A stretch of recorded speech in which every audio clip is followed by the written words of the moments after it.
You're listening to Winnipeg's Classic 107. My name is Simon Rusnak. It's the first Friday of May, and that means in this 8 o'clock hour of morning light, it's time to welcome back Chris Hall of McNally Robinson Booksellers in the latest installment of What to Read. Hello, Chris. Good morning, Simon. Was that a little bit of an Irish accent? I believe there might be a little bit of Irish accent. Yes. You just returned from a little getaway, didn't you? I did. It was wonderful. Wow. If you're interested in writing, but also if you're just interested in beautiful countries, oh my gosh. It really is incredible. We were chatting just before we went to air. We made the trip to Ireland a few years back, my wife and I, and it was just it lives up to the Emerald Isle. It really, really does. And it's so picturesque. It's so beautiful and a wonderful place to do some walking, too. I walked and walked and walked. I walked all over that country. Yeah, if you said pretty much all the way to Brandon when you added it all up. That's true. Which is really remarkable. And happy you could get away. Happy you could also be back in time for Independent Bookstore Day that took place over the weekend. That was wonderful. And tell us about the festivities. How was it? It was great. Everybody seemed to know about it, and they were excited by it. We were chatting. There was a real buzz in the store. I just walked around kind of absorbing it. And it was very gratifying. It was great. Well, glad to hear it. So it's starting to feel a little bit like spring out there, almost summery this morning, in fact. And the people who are particularly feeling it are those with seasonal allergies. And this first title makes that clear in terms of they're not alone. An estimated 30 to 40% of the population suffers from allergies. And that's exactly where we're going to begin things. We are going to begin, yes, with a book called Allergic, Our Irritated Bodies in a Changing World. It's by Teresa McPhail. And yeah, my impression is that allergies are numbers-wise is exploding. More and more people have them, as far as I can tell. And I'm fortunate not to suffer from them at all. But I do have a sister who I saw deal with them as a child.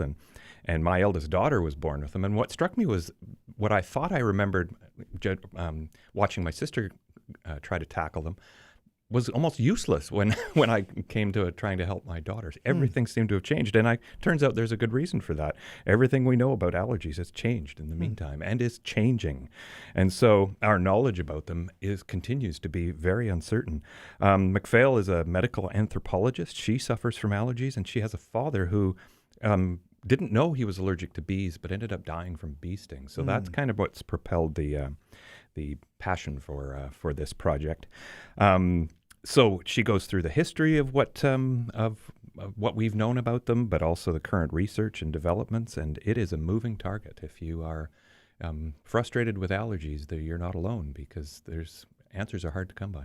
Yeah, it sounds like there is plenty of research that went into this one. There is. Really nothing to sneeze at. Couldn't resist, Chris.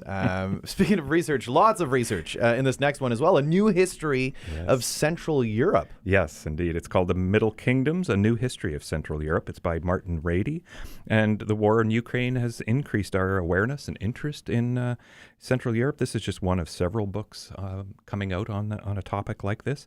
And I think there's very good reason to read history besides its connection to current day, but that as well. Central Europeans launched the Reformation and Romanticism. They developed a philosophy of Renaissance and Enlightenment, and they, in the 20th century, they were part of the most important artistic movements.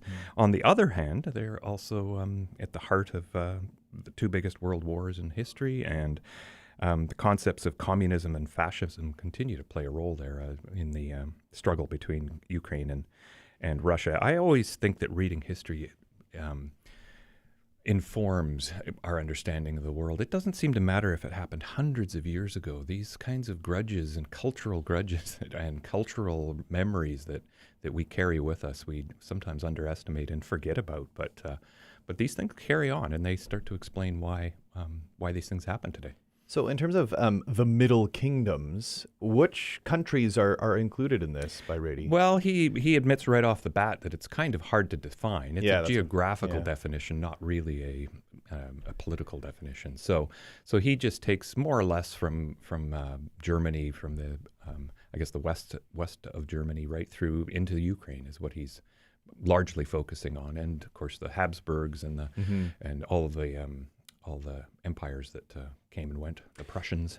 A very distinctive bit of land, and one of those that so often gets overlooked for those kind of greater historical powers that are surrounding it. And as someone who has roots that go back to one of those Middle Kingdoms, it sounds like it's going to be a really fascinating read, and I would imagine very fascinating for a lot of Manitobans. Yeah, I think so too. Yeah, there's a lot of heritage. Now, I'm very keen to hear more about this next pick, Chris. The latest from Michelle Good, whose best-selling Five Little Indians is one of those reads that has just stuck with me. It was so powerful and heart-wrenching, and an important story regarding residential schools and their impact.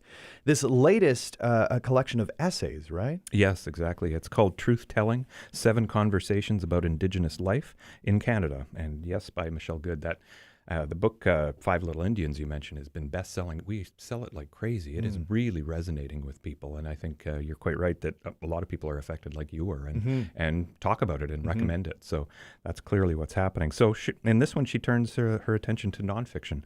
And she's offering 7 topics and examines a wide range of Indigenous issues, from racism and broken treaties to the value of Indigenous lives, the importance of Indigenous literature. And she calls for a new history of Canada to be told, but one that doesn't just feature the heroes and accomplishments, but also the dark side, the devastation, the pain, the caused in the undertaking of those successes. And so she says it's only by acknowledging, there's that word, right, and our dark side of our history that we can understand where we are today. Folds back into what I was talking about, the Central Europe there, right? These things last, and these things that take a long time to overcome. 7 essays, and I can't help but think of the 7 sacred teachings when I hear the number of essays included. And also important to note that today, May 5th, is the National Day of Awareness for Missing and Murdered Indigenous Women and Girls, and it is a day of action and awareness and education, and it's reading like this that is so valuable. It absolutely is. Yeah, I'm proud of how many books we sell on these topics. I think it's really important for Canadians to stop and think about it. So a couple more selections. What's next? Next, I'm sticking with nonfiction. I don't know if you've noticed. noticed, Really but going I'm here. really going on nonfiction this month. So this one is called Fire Weather, The Making of a Beast by John Vaillant. John Vaillant's one of Canada's best nonfiction writers. He captured a lot of readers' attention with previous books, The Golden Spruce and The Tiger. And he turns his attention now to the colossal wildfire that devastated Fort McMurray in 2016. It was one of the most apocalyptic fires ever witnessed. It melted vehicles and it turned entire neighborhoods into firebombs. I knew it had happened, but I didn't realize the extent until I was reading through this. But he doesn't just tell us the story of the fire itself. He intersperses chapters on the history of the area and specifically on the discovery and development of the petroleum industry. And then he intersperses chapters on climate science and the role the changing climate is having on these kinds of disasters. It's not lost on him that this climate change-induced fire meets the industry that is at the front and center of the causation. So he certainly tackles that issue, but we're all guilty. How do we keep our lifestyle without that petroleum? So as the world becomes hotter and more flammable, we're going to see more of these events, I keep getting told. So, dread. Yeah. I think a lot of us remember those apocalyptic images coming out of Fort McMurray. They were just stunning. It was something out of a movie or something like that. And he calls it the wildfire equivalent to Hurricane Katrina, I guess, really just in reference to that devastation and destruction that it all caused. So we began this conversation hearing a bit about your trip to Ireland, and we're going to end things most appropriately with an Irish author. You just couldn't resist, could you, couldn't Chris? resist. You scooped my segue, but that's all right. This is called The Lockup. It's by John Banville, and this is the latest Banville's crime series. He writes literary novels as well. He used to write these crime novels under a pseudonym, Benjamin Black, and now he's just using the same author name for both. So this is the continuing adventures of renowned pathologist Dr. Quirk, grumpy old man that he is, and D.I. St. John Strafford as they investigate a death of a young woman found in a car. And it quickly becomes apparent to Quirk that it is not the suicide that everybody is assuming. So the novel takes place in the gritty streets of Second World War Dublin. It's got lots of atmosphere. The personal lives of the detectives start to imperil the case, which is always happens in the great mystery novels. And I love to read novels set in the places I'm visiting. So I was reading this while I was in Dublin, and it was so fun. Oh, I know what happened there. That's right. One of those situations. Yeah, I know that cafe. Yeah, exactly. It is something so special when you kind of come across these spots. One question when it comes to series.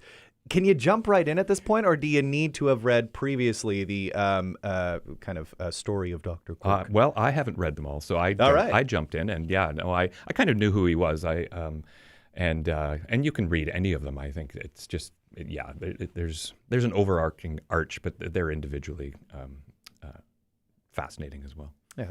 Tends to be the case with these types of crime novels, often not kind of continuing on and on and on. So just before we go on and on and on, as always, plenty of events going on at McNally. Book launches and book lunches at Prairie Ink. There's a lot happening. Mother's Day coming up May 14th. Day, I know typically McNally fets the occasion. Anything in particular you'd like to draw attention to, Chris, while I got you here? We are offering free shipping on our website for Reader Reward Card members. So if you want to have something sent to Mom, we can do that, and a pretty affordable cost, or send it to you so you can give that to her. Our gift cards are all e-gift cards, so you can do that right to the last minute if you show up and realize you can still get her a gift. Yeah, it's true. We can do things at the last minute. How wonderful. But don't wait that long. Right. Head to McNally Robinson, of course, a couple of locations here in Winnipeg, at Grant Park, and also at the Forks. And if you happen to be listening from Saskatoon, well, thanks for joining us. But there is also a store there, and